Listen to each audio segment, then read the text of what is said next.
Magandang umaga po mga kaibigan. Tayong magkape at pandasal. Ito po si Bishop Chito Tagle ng Diocese ng Imus, Cavite. Pagnilayan po natin, alamin ang patunguhan mo sa buhay. Minsan po ay may pupuntahan akong ordinasyon. Unang pagkakataon ko pa lamang mararating ang lugar na iyon. Dahil ako ay nakisabay lamang sa ilang mga kaibigan, akin pong ipinalagay na alam nila ang aming pupuntahan. Wala pala sa aming nakakaalam.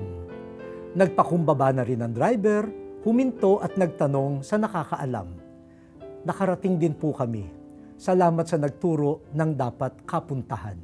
Sa ating buhay, malimit ayaw nating amining hindi natin alam ang ibig puntahan ng ating puso, ng ating pagkatao. Malungkot na pangyayari iyan. Maraming oras at lakas ang napupunta sa wala. Ang tao, pamilya, sambayanan at bayang hindi muna inaalam ang ibig patunguhan ay laging nawawala. Vision o pangarap ang tawag natin sa direksyon ng buhay. Dahil ibig marating ang isang magandang pangarap, nakapagtitiyaga at may kabuluhan ang paglalakbay sa buhay.